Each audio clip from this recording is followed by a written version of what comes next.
Acerca de la ascensión de Cristo. ¿Han escuchado algunos de ustedes? ¿Alguien que está aquí ha escuchado algún sermón que hable de la ascensión de Cristo? A ver, levante la mano. La primera vez que escuchan algo así.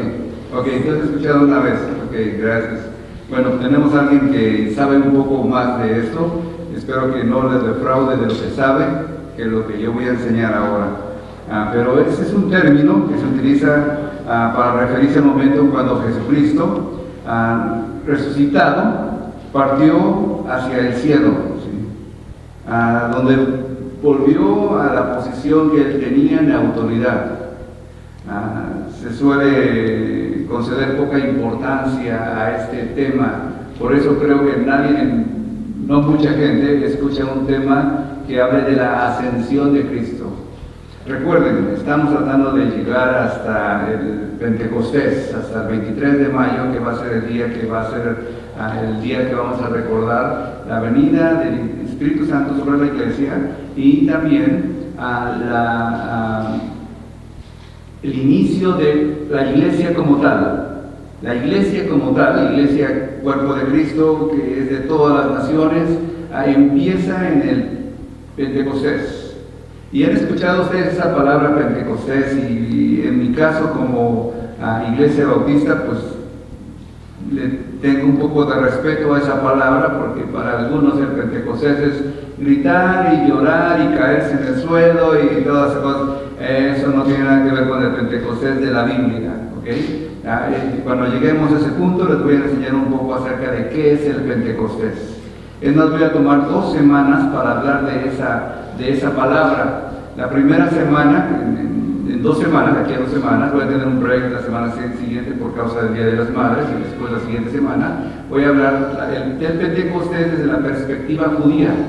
¿Qué hacían los judíos durante esa fiesta? Porque esa fiesta no empezó con los cristianos.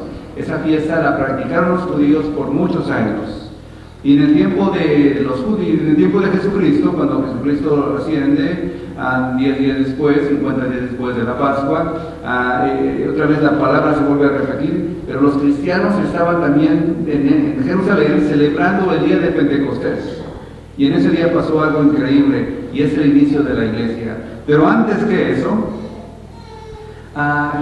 en el Antiguo Testamento hablaba de que el Mesías iba a subir, iba a levantarse, iba a ascender.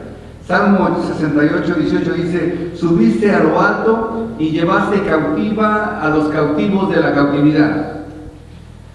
Tomaste dones para los hombres y también para los rebeldes, para que habite entre ellos Jehová Dios. Y esa es la cosa que quiero que empiecen a entender. Desde el Antiguo Testamento ya se estaba profetizando de que el Mesías iba a levantarse, aunque primero iba a descender. Iba a ir al lugar de las tinieblas, al lugar donde los muertos estaban, a los cautivos que no habían escuchado la palabra de Dios, y les iba a predicar del Evangelio. Y de ahí se los iba a levantar para llevarlos a la gloria. Ahorita vamos a hablar un poquito acerca de todos esos asuntos, pero desde el Antiguo Testamento estaba profetizado de que Jesucristo se iba a levantar, ¿sí? De que el Cristo, el Mesías, yo sé que aquí hay un hermano que se llama Mesías, su nombre también significa Cristo, entonces es un nombre bien poderoso, ¿sí? Caramba, hasta tiembla uno cuando alguien tiene ese nombre, Mesías, ¡ay, caramba! ¿Sí? ¿Qué dice la Biblia? Vamos a empezar a leer la Biblia, pero primero vamos a hacer una oración, pidiendo que Dios nos ayude a entender su palabra, en el nombre de Jesús. Señor, ayúdanos a entender tu palabra es verdad. Ayúdanos a saber qué significa todo esto que estamos viviendo en esos tiempos y en aquellos tiempos, Señor, que pues, nunca hemos escuchado, no es tan común escuchar hablar acerca de la ascensión de Cristo. Y hoy vamos a hablar de eso. Creo que es igual de importante y creo que también tiene mucho significado y sentido por lo que hiciste eso. Te pido, Padre, que me reveles a mi corazón y también a mis hermanos lo que tú quieras que aprendamos el día de hoy, en el nombre de Cristo Jesús. Amén y amén. ¿Qué dice la palabra? ¿Dónde encontramos esa idea de que Jesucristo se fue al cielo? Eso es lo que decimos, eso dice el credo apostólico, el credo niceano, más bien los apostólicos niceano, de que Jesucristo ascendió a los cielos. al cielo. Y es el primer versículo que habla acerca de esa ascensión directamente como tal, es el libro de Marcos. Recuerden, Marcos fue el primer libro escrito de todos los evangelios y de todo el Nuevo Testamento. Antes de que se escribiera Mateo, antes de que se escribieran todos los demás, Marcos fue el primer libro que se escribió. Y Marcos solamente dedica un solo versículo a hablar acerca de este tema. Dice del 16-19, después que les habló el Señor Jesús, fue recibido arriba en el cielo, recibido como que ya lo estaban esperando y se elevó. Y se sentó a la diestra de Dios, y ellos salieron y predicaron en todas partes, actuando con ellos el Señor y confirmando la palabra con señales que le seguían. Eso es una traducción. Voy a leer otra traducción, el mismo versículo, pero quizá para algunos todavía sea un poco confuso. Ese posiblemente pueda dar un poco más de idea acerca de lo que se está leyendo. Marcos 16-19, en la traducción de Latinoamérica, dice: cuando el Señor Jesús terminó de hablar con sus discípulos, Dios lo subió al cielo. Eso es lo que traducción que dice. Fue recibido ante Dios, Dios lo subió al cielo, la otra traducción. Allí Jesús se sentó en un lugar de honor, a la derecha de Dios. Y los discípulos, por su parte, salieron a anunciar por todas partes las buenas noticias del reino. El Señor Jesús los acompañaba y les ayudaba por medio de señales milagrosas. Y así Dios demostraba que los discípulos predicaban el mensaje verdadero. Amén. Sí. Dios se sentó a la diestra del Padre. Y hay muchos detalles ahí que desglosarlo significa que entender un poco más la palabra.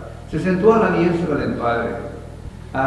No necesariamente, quiero que se imaginen esto. ¿Qué significa se sentó a la diestra del Padre? ¿Significa que vamos a ver 2 tronos ahí arriba? ¿O 3? ¿Uno para el Espíritu Santo? Porque es una Trinidad. No, nada más vamos a ver uno solo. Hay un solo Dios. Y uno solo figura que representa a Dios, Jesucristo. No que no haya Padre, no que no haya Espíritu Santo, pero el Padre nadie lo vio jamás y no se puede ver. El Espíritu Santo tampoco se puede ver. El libro de San Juan capítulo 3 dice que es como el viento, que lo sientes cuando está pasando por cerca de ti, pero no lo puedes ver. Siento que me mueve el pelo, el poco pelo ya que tengo, ¿sí? Me lo mueve un poquito, me mueve mi ropa a lo mejor también, pero no lo puedo ver el viento. El Espíritu Santo es la misma idea de como viento que pasa en el corazón de un hombre y el hombre lo siente y se siente necesidad de buscar a Dios. Como les digo, este hombre que me llamó en la semana me dijo: tengo como una carga sobre mí que no sé qué hacer, tengo un deseo en mi corazón de hacer algo y no sé qué hacer. Aunque yo le pregunté: ¿y cómo supiste de mí? Pues lo busqué en el Google, ahí en una iglesia por aquí en Minneapolis, y salió usted, ¿sí? Le llamé y pues ya me está contestando usted, ¿sí? El Espíritu Santo es el que se acerca a nosotros y el que hace que pase todas esas cosas. Entonces vamos a ver un solo trono. Y esta palabra que se sentó a la diestra del Padre, en toda la Biblia, la palabra de la diestra, la derecha, es la idea de la fuerza, del poder. Es el poder de Dios. Jesucristo es el poder de Dios manifestado a los hombres. Convenía que se fuera el Señor, sí. Y una de las cosas que nosotros debemos entender es que Jesucristo era un 100% hombre y 100% Dios. Él era hombre totalmente y Dios totalmente. Pero se humilló, se vació, se quitó toda su posición de Dios para hacerse solamente un hombre y nacer como un hombre de lo más débil posible. Se hizo un bebé. ¿Qué puede hacer un bebé? ¿Se puede defender? ¿Puede gritar? ¿Puede argumentar? Se hizo un bebé. Imagínate, Dios mismo haciéndose un bebé que dependía de una mujer, su madre María, de un hombre para sostenerlo, su padre José, después de otros hermanos que tuvo más pequeños que ellos.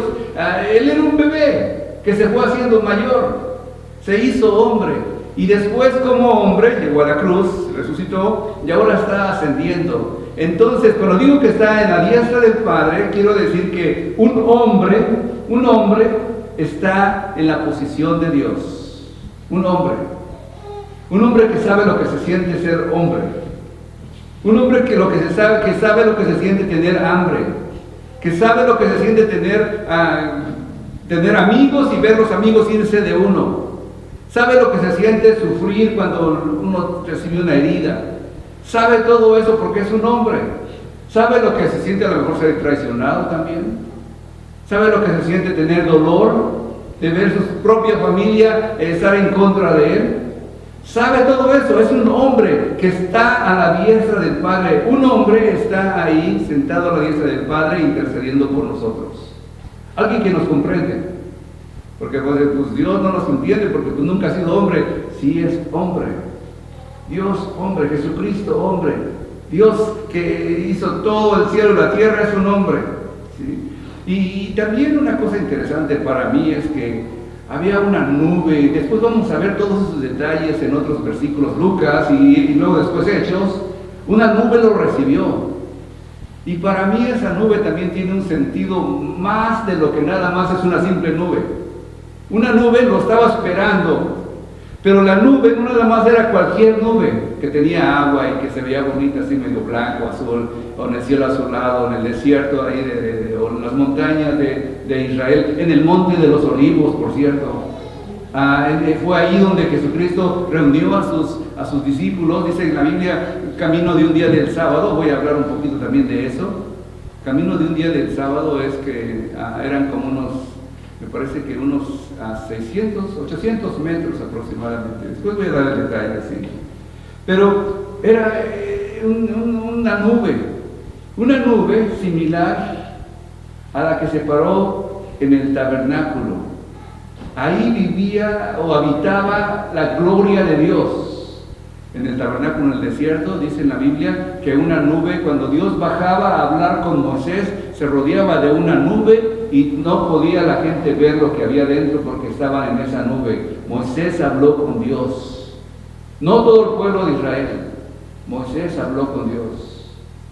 Y Moisés después sube al monte del Sinaí y escuchan truenos y relámpagos y todo se mueve y una nube cubre el monte de Sinaí para que no vieran la gloria de Dios. Y Moisés dice, yo quiero verte, Señor, yo quiero verte. Y dice, no hay hombre que me vea y viva, no puedes hacerlo. Pero mira, me vas a ver en mi espalda. Y nada más ve su espalda y con eso tuvo para tener una cara que resplandecía en medio del sol. Moisés, la gloria de Dios, nada más un poquito había visto de la gloria de Dios. Y ya con eso su rostro resplandecía. Cuando bajó del monte con los 10 mandamientos, con las piedras de los 10 mandamientos, la gente tenía que decirle, oye Moisés, no te podemos ni ver. Le tuvieron que poner un velo para no verle la cara a Moisés porque tenía el reflejo de la gloria de Dios. Así es un cristiano cuando está cerca de Dios. Su cara refleja una bendición especial y la gente le gusta estar con esa persona porque tiene el reflejo de la gloria de Dios. Y la gloria de Dios en ese tiempo, los profetas hablaron también de la gloria de Dios como una nube. Y ahora la nube esa que es la gloria de Dios está en ese mismo lugar enfrente de todos estos hombres. Eran como 500. No era un grupito nada más de 2 o 3, o los 12 nada más. Dice el apóstol Pablo, eran como 500 que se le apareció el Señor después de haber resucitado de los muertos. Están en el monte de los olivos, como te digo. Yendo un poquito ahora a Lucas. Lucas es otro evangelista que habla acerca de la ascensión de Jesucristo. Y dice eso en el 24, 50 al 53. Dice, y los sacó fuera de hasta Betania, y alzando sus manos los bendijo, y aconteció que bendiciéndolos se separó de ellos, y fue llevado arriba al cielo. Ellos después de haber adorado, volvieron a Jerusalén con gran gozo, y estaban siempre en el templo, alabando y bendiciendo a Dios. Amén. Y ahí termina el libro de Lucas. Así se termina. Estaban contentos con gozo, porque habían visto que el Señor se había levantado. Y es que era tan importante este tema, ¿sí?, que si no se hubiera levantado el Señor, no hubiera podido estar en todo lugar como ahora está por medio de su Espíritu Santo. Dijo el Señor: yo me tengo que ir, Juan capítulo 14, yo me tengo que ir, pero les conviene que yo me vaya. Que los judíos, los apóstoles decían: quédate, Señor, con nosotros, no te vayas, Señor, quédate, explícanos un poco más. Y dice en la Biblia que en todo ese tiempo que estuvo en la tierra, entre la resurrección y la ascensión, estuvo hablándoles del reino de los cielos, el reino de Dios. Y no sabemos ningún escrito de qué pasó, qué es lo que dijo. No hay nada escrito acerca de eso. Me gustaría saber qué fue lo que más enseñó. ¿Qué detalles podía yo añadir a los sermones y saber más de eso? No lo sabemos, no sabemos exactamente qué va a pasar, pero lo que sí es cierto es que así como se fue, así Él va a regresar un día. La venida del Espíritu Santo fue una consecuencia de que Jesucristo fue levantado al cielo. Fue levantado era una cosa increíble. Los apóstoles, todos ellos y la gente que estaba rodeando a Jesús, viendo para arriba cómo iba levantándose, viendo cómo una nube lo cubría y se cerraba, ¿sí? La gloria de Dios, el poder de Dios. Dios es el Todopoderoso que desde allá envía a su Espíritu Santo para poder dar dones a la congregación. ¿Y qué es eso de dones? Dones son regalos. Desde allá envía regalos a todos nosotros que estamos aquí, a todos nosotros, a todo aquel que cree, a todo aquel que confiesa a Jesucristo como Señor y Salvador. Por lo menos mínimo tiene un regalo de Dios, mínimo uno. Algunos tienen muchos, algunos tienen fe y otros tienen amor increíble, aman a la gente y se quitan la ropa para dársela a las personas. Algunos tienen misericordia, van por debajo de los puentes, buscando hombres o mujeres para hablarles de que hay una esperanza y hay una forma de salir de ese puente. Otros van a las calles donde hay prostitución y les hablan de las mujeres que están heridas y amargadas, vendiendo su cuerpo, diciéndoles: no tienes que seguir haciéndolo porque Dios te ama y te perdona. Todo lo que has hecho te es perdonado. Otros levantan instituciones y meten ahí un montón de niños que no tienen padres y los tratan como sus hijos. No los abusan, obviamente hay unos que pueden hacer eso. Los tratan como sus hijos. Les pagan la educación. En el sabático que tuve hace 8 años, fuimos a México, Baja California, fuimos a un orfanatorio. En ese orfanatorio, si un niño entra ahí, si el niño quiere, porque no es para todos, ese niño esa institución, creciendo en esa institución, pueden hasta pagar en la universidad en la carrera que ellos escojan. En Tijuana, obviamente. No hay muchas opciones, pero hay opciones. Psicólogos, licenciados, han salido varios de ahí, médicos, ingenieros, han salido de ese orfanatorio. Niños que posiblemente no tenían ninguna oportunidad porque la sección donde viven es una sección de mucha pobreza, extrema pobreza. Niños que vienen de los campos del sembradío ahí de los oaxaqueños que llegan ahí a la parte norte de México a trabajar y que viven en una choza y que dejan a los niños encerrados en su casa para ellos poder ir a trabajar y ganar unos cuantos pesos para traerles a comida a sus hijos y los dejan ahí encerrados todo el día. Y aquellos niños que llegan a entrar en esa institución porque sus padres lo decidieron en algunas ocasiones, porque ven que hay esperanza para ellos en ese lugar, o porque de plano no tienen padres, o en el caso de un par de niños que estuve queriendo adoptarlos, hicimos todos los trámites y toda la cosa, la mamá de estos niños que se los quitó el DIF, esta mamá andaba en drogas, andaba en vicios, dejaba a los niños en la casa. Ya por ahí hubo una queja y llegó el DIF y le quitó a los niños porque esta madre ni interés le tenía. Estuve 1 año en ese lugar, 1 año completo. En todo ese año la mamá nunca se apareció por ahí para decir dónde están mis hijos y qué pasa con ellos. Es más, hasta Me hubiera gustado que apareciera, porque si hubiera aparecido, ella podía haber firmado diciendo, sí quiero ceder a mis hijos a esta pareja que se los quiere llevar con ellos. Y a lo mejor hubiera sido más fácil poder adoptarlos, pero si los padres no aprueban, el DIF no da ningún niño. Entonces no me dio nada. Pero estuve a punto de adoptar una parejita de niños. Cuando llegaron ahí tenía uno tenía 1 año y el otro la niña tenía 2 años. José y Mirna. Todavía lo recuerdo con mucho cariño. ¿Sí? Pero eso es lo que hace una persona que tiene dones en su corazón, comparte su pan, sale de su casa después de haber cocinado y piensa, aquella persona está enferma, le voy a llevar un poco de comida. Esos son los dones que Dios te da. No son los dones de gritar más duro y cantar más bonito, no, son los dones de poder bendecir a la congregación que te rodea. Y si es por la música, qué bueno que es por la música, Dios lo puso en tu corazón para poder bendecir a otros.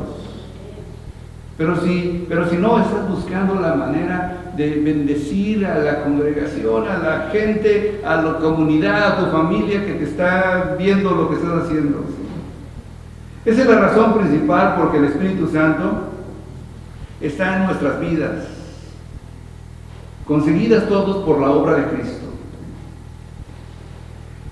Somos regenerados al nacer Jesucristo, somos regenerados, o sea, nacemos del Espíritu. ¿Sí? Llego ahora a Hechos. Hechos también es otro libro. El tercer libro que habla de la ascensión de Cristo. El tercer libro que es la continuación del libro de Lucas. ¿Recuerdan? Lucas acabó de leerlo. Dice amén y ahí termina todo. Dijo Jesús fue llevado al cielo y ahí terminó todo. Y después vuelve a describir un poco, empezando de ahí, de esa historia, diciéndole a la gente lo que estaba pasando. ¿Sí? Fíjate lo que dice el libro de Hechos. En el primer escrito, Teófilo, me refería a todas las cosas que hizo Jesús y enseñó desde el comienzo hasta el día que fue recibido arriba, después de haber dado mandamientos por el Espíritu Santo a los apóstoles que había escogido. Ellos también, después de haber padecido, se presentó vivo con muchas pruebas indubitables, apareciéndoseles durante 40 días, a los 40 días fue su ascensión, ¿sí? Y hablándoles acerca del reino de Dios, y estando juntos les ordenó, no salgan de Jerusalén, sino esperen la promesa del Padre, la cual oíste de mí. ¿Sí? No salgan de Jerusalén. ¿Se recuerdan que Pedro era medio impaciente? La semana pasada prediqué de él. Dios le dijo, Pedro, ahí ve al monte, ahí te voy a esperar. Ahí voy a encontrarte, espérame ahí. Y Pedro fue para allá, y de repente se cansó de esperar posiblemente, y dijo, me voy a pescar. Y los otros que estaban por ahí, yo voy contigo. Y eran 7 en total que se fueron a pescar, a trabajar, a ganarse el pan, ¿sí? Que es bueno ganarse el pan, pero también a desobedecer lo que Dios les había dicho de esperar en cierto lugar.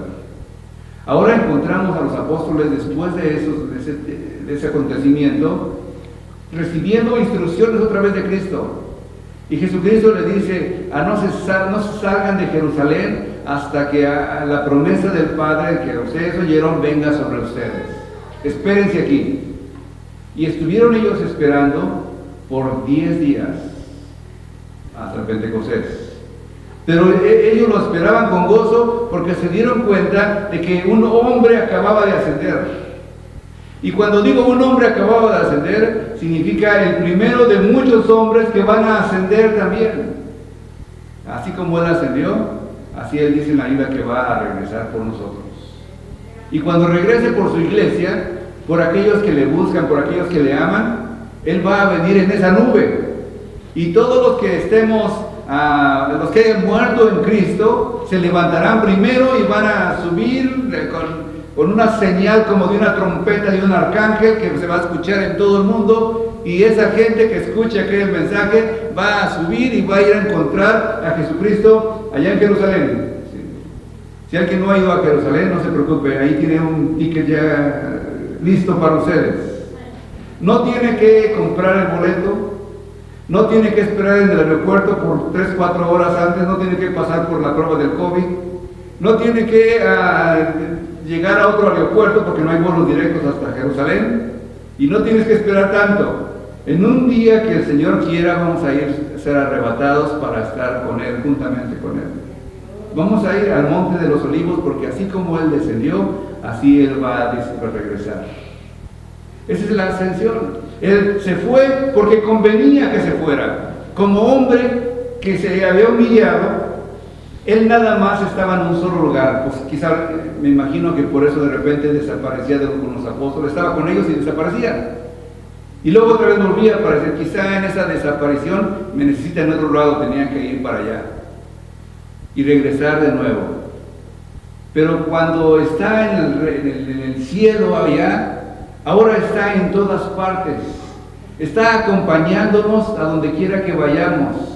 Manda a sus ángeles, o su Espíritu Santo está con nosotros, caminando con nosotros, viendo a través de nuestros ojos para ver la necesidad y poder cumplir nuestro lugar en este momento. ¿Sí? Está con nuestras manos también apoyando y levantando y jalando y a veces empujando para que otros puedan seguir caminando en el camino de Dios.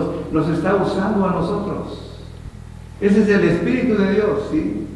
Pero ¿qué hace Cristo ahí en el cielo? Bueno, está sentado a la diestra del Padre. Amén. Está sentado a la diestra del Padre y prepara morada para nosotros. Está preparando un lugar para que donde Él vive, nosotros también podamos vivir. ¿Sí? Algunos paisanos míos, mexicanos sobre todo, están construyendo sus casas allá en su país. Mandan dinero cada semana, cada mes, cada que pueden. Y preguntan, ¿cómo va la obra? Y ahí le dicen, ¿no? Y están construyendo algo para cuando se hagan viejos y al final se va a quedar con sus cuñados, pero ya ni modo, no ya construyeron ni una casa, ¿no? Pero te aseguro que si alguien quiere construir algo mejor, tiene que ver lo eterno, la casa que nos espera en el reino de los cielos. Aquellos que creen en Jesucristo, aquellos que confían en su nombre, aquellos que hacen su voluntad, aquellos que están deseando que un día vamos a estar con el Señor. En el tiempo de los judíos, el novio se comprometía con su esposa, con su prometida, perdón, no era su esposa, era su prometida, ya casi eran casados, legalmente eran casados, aunque no se habían unidos físicamente, pero los padres hacían el arreglo de que, pues mira, me gusta tu hija para mi hijo, ¿ok? Y cuando se ponían de acuerdo, decían, ya está, sí, vamos a hacer una boda. En un año, el hombre se iba a trabajar construyendo su casa. La construía al lado de donde vivían sus padres, porque ahí nada más era la cosa de ponerle más cuartos. ¿Sí? Es como los hispanos, no somos buenos en eso. Pues pon un cuarto arriba, ¿no? Y así van subiendo, ya tienen después un edificio ahí de puros paisanos, de puros hermanos y primos y todo eso, ¿no? En ese tiempo se extendían y ponían sus casas. Y el hombre tenía que construir una casa para después de un año aproximadamente llegar en una noche con fiesta con algunos amigos, tocando música y haciendo gritos y la mujer en ese año se preparaba como mujer para saber mejor hacer las cosas, cocinar y coser y no sé cuánta cosa más. También se cosía un vestido para sí misma. Tenía que estar lista con ese vestido, tenía que tener también, si era de noche, supuestamente era de noche, tenía que tener siempre aceite para su lámpara porque tenía que salir a recibir a su marido, tenía su simbolismo también del Espíritu Santo. Pero después de ese año llegaba el marido y la mujer, si no estaba lista, era una vergüenza y él le dejaba mejor. Pero si estaba lista, era una fiesta grande. Y el hombre entonces, ya cuando tenía ese año, había pasado, regaba por su mujer y la llevaba hasta la casa que le había construido en el lado de sus padres.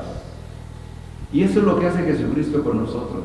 Se fue a construir una casa para que donde Él está, nosotros también estemos. ¿Qué hace Jesucristo en el cielo? Construyendo una casa. ¿Qué hace Jesucristo en el cielo? Es el poder de Dios, es la diestra del Padre. La palabra Benjamín es una palabra hebrea. Se divide en dos, Ben, hijo, y Jamín, a derecha, hijo de mi mano derecha, y es lo mismo de hijo de mi fuerza.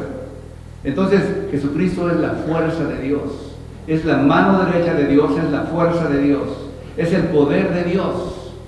Y Él, con el poder de Dios, Él puede bendecir a las naciones, y puede bendecir a los pueblos, y puede bendecirte a ti y a mí. Y yo me siento bendecido. ¿Cuántos aquí se sienten bendecidos? El poder de Dios. ¿Lo merezco? ¿Lo merezco? Híjoles, creo que no. Pero Dios me bendice así. Pero Dios sigue estando conmigo. Pero Dios sigue sanando mis cuerpos, que todavía medio como las carcachas ahí, echando un poquito de aceite para que siga caminando, pero ahí vamos todavía. Intercede por nosotros. El Espíritu Santo que mandó está viendo nuestras necesidades y Él está intercediendo adelante del Padre por nosotros.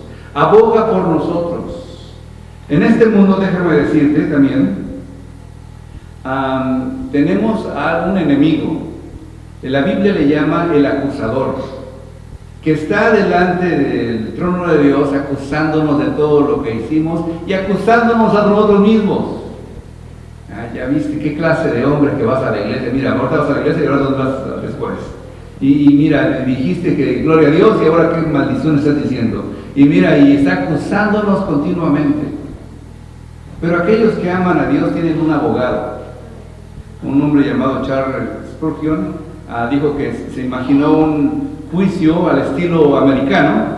En ese juicio al estilo americano, pues está el juez, está el fiscal que era Satanás, el acusador. Él hizo eso, mira, y por eso y lo tengo bajo control y ha sido malo desde que nació, es un perverso y tiene malas intenciones y su corazón no se rendir y todo lo que hizo.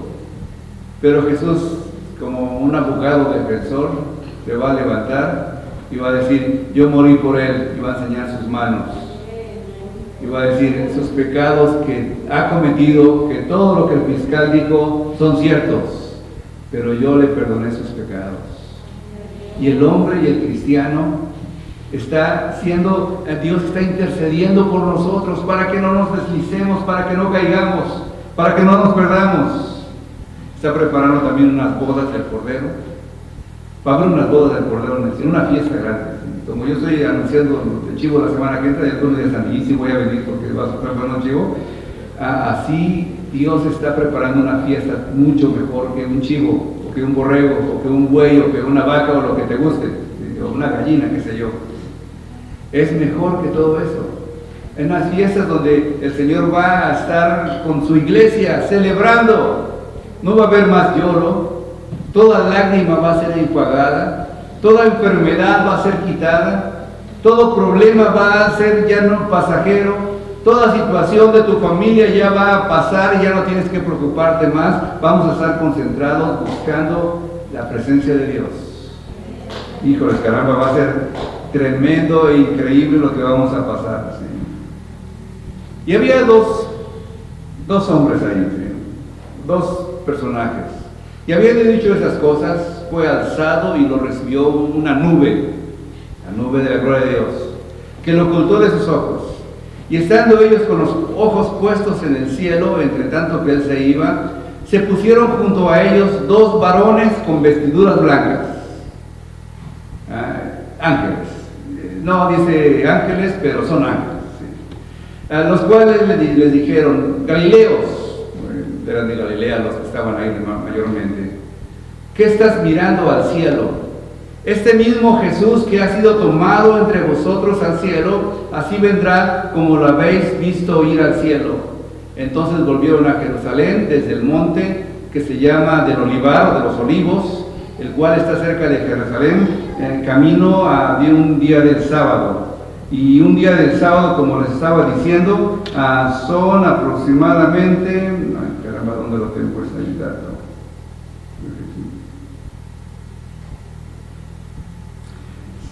Me recuerdo que son 800 metros. 800 metros aproximadamente. Pero lo que más, la otra parte de la ascensión es que aquí había dos ángeles. Y los ángeles los encontramos en los momentos muy importantes de la Biblia. 3 jóvenes los metieron a un horno de fuego para que se quemaran. No querían adorar la imagen que había hecho un rey. Ahí estaban dentro del horno de fuego. Lo calentaron 7 veces más para que se quemara más rápido.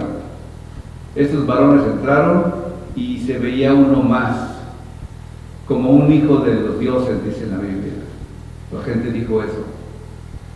Y era un ángel que estaba al lado de él, sino que Jesucristo mismo, protegiéndolos. María era una jovencita de 13 años, 14 años, que de repente despertó una noche y vio un ángel que vino y le dijo: salve muy favorecida, el Señor es contigo, bendita tú entre todas las mujeres y bendito el fruto de tu... Bueno, después de eso, Elizabeth dice unas palabras con el fruto de tu vientre, etcétera, etcétera. Los ángeles estaban ahí. Los ángeles estuvieron en Sodoma y Gomorra. Iba Dios a castigar un pueblo por su pecado. 2 ángeles junto con un tercer ángel que era Dios mismo bajaron a ver cómo estaba la situación, para ver si era necesario que hicieran esa operación quirúrgica para quitar el pecado de ese pueblo. 2 ángeles.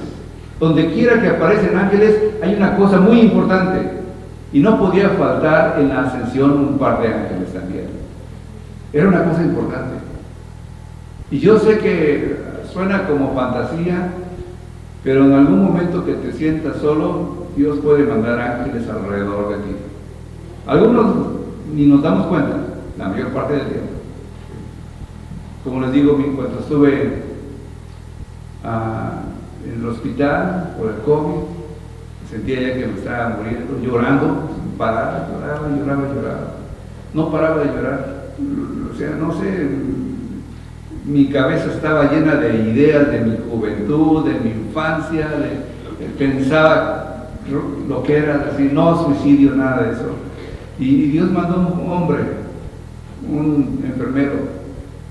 Me dice: ¿cómo estás? Le digo: mal. Y dice: ¿qué tienes? Y yo: soy deprimido. ¿Por qué estoy deprimido? Porque no paro de llorar. Estaba llorando.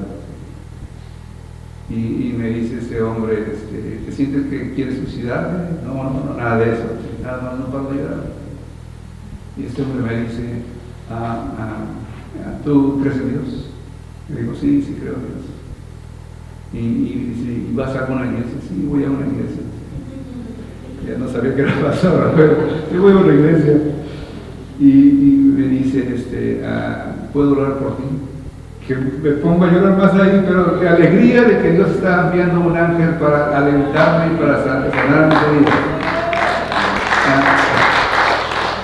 Un enfermero de que supuestamente no deben de hablar de Dios, pero ahí estaba confortándome, leyéndome la palabra de Dios, hablando a mi corazón, diciéndome que Dios estaba conmigo. Yo no sé si era un ángel de veras, pero Dios puede mandar ángeles cuando más lo necesitas. Última ya quiero terminar. ¿Qué implica todo eso? Implica que Cristo es exaltado como príncipe y salvador, que Él es Cristo como la cabeza de la iglesia, que es un nuevo ministerio, es un sumo sacerdote de su pueblo. Digo un sumo sacerdote porque es el único sacerdote que tenemos. En el tiempo de los judíos, en el Antiguo Testamento, cuando Dios quería que el pueblo se acercara a Dios, envió sacerdotes a todos los lugares de todas las aldeas del pueblo de Israel. Donde quiera que había una aldea, ahí ponía Dios un sacerdote, porque una tribu específicamente se dividió y los mandaban a diferentes lugares para que sirvieran en todo lugar. Entonces, cuando una persona quería acercarse a Dios, ellos traían su ofrenda, un poco de pan o harina o pan o un animalito, y lo traían al sacerdote que estaba en su lugar. El sacerdote ofrecía el sacrificio y Dios se agradaba y perdonaba los pecados de esa persona. Pero los sacerdotes eran insuficientes para todo el mundo. Una sola familia leví no podía alcanzar a todos. Jesucristo pasó a ser el sumo sacerdote cuando asciende al cielo y está en la diestra del Padre, intercediendo por nosotros, recibiendo los sacrificios, recibiendo las oraciones, recibiendo nuestras intercesiones cuando oramos por otras personas. Él está a la diestra del Padre intercediendo por nosotros, haciendo la función de sumo sacerdote. No tenemos que ir con el pastor, ¿sí? No tiene que venir conmigo, yo no voy a sacrificar nada, ¿sí? Yo puedo orar contigo, pero tú también puedes orar directamente a Dios. ¿Cuánto dicen amén? Dios está ahí, ¿sí? Por último, el grupo de alabanza si quiere pasar. Y ellos, saliendo, predicaron en todas partes. Después de que ascendió Cristo, después de que vino el Pentecostés sobre ellos, voy a hablar un poco más de eso, el pueblo de Dios dijo, nuestro trabajo ahora es decirle a las naciones que tenemos un Dios bueno. ¿Tienes un Dios bueno, hermano? ¿Por qué no se lo decimos a nuestros vecinos? ¿Por qué no se lo decimos a nuestros hijos? Y les enseñamos de él. ¿Por qué no se lo decimos a nuestros padres, a nuestros hermanos, a nuestros parientes, a los compañeros de trabajo?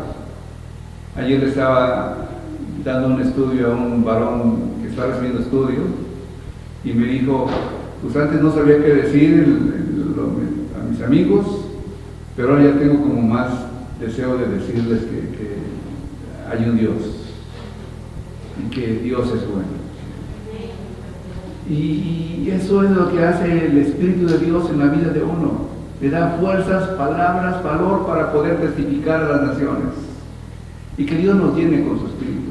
Y que recordemos que Jesús está ahora ascendido. Está ahí a la diestra del Padre intercediendo por no nos dejó solos. Dijo, no los voy a abandonar, les voy a mandar un consolador, el Espíritu Santo que está en medio de nosotros. Vamos a orar. Y que nuestra oración ahora sea gracias Cristo. Tú eres el gran Dios hoy. Tú eres el que la tierra tiembla cuando tú bajas a estar con nosotros. Tú eres el que haces que salga el sol y se ponga el sol. Tú eres el que permites que respiremos el aire. Y qué tan difícil para aquellos que no tienen oxígeno. Intercedemos por la gente de la India, Señor, que tienen problemas graves con el COVID en este momento. Intercedemos por la gente en Brasil, que también están luchando para tener oxígeno, para tener el aire. Intercedemos por la gente en México y en todo lugar donde está muriendo gente, Señor. Intercedemos para que podamos nosotros ser luz y ser bendición, y si sabemos que alguien está en necesidad, correr a su lado para bendecirle. Y no tenemos que necesariamente estar tocándoles y abrazándoles, sino llevándole lo que necesitan, posiblemente la comida, posiblemente un poco de dinero para que salgan de la quincena, posiblemente unas palabras, posiblemente una llamada, lo que tú nos permitas hacer, Señor. Permítenos que lo hagamos con todo nuestro corazón. Estamos en tus manos, ahora y siempre, en el nombre de Cristo Jesús. Amén.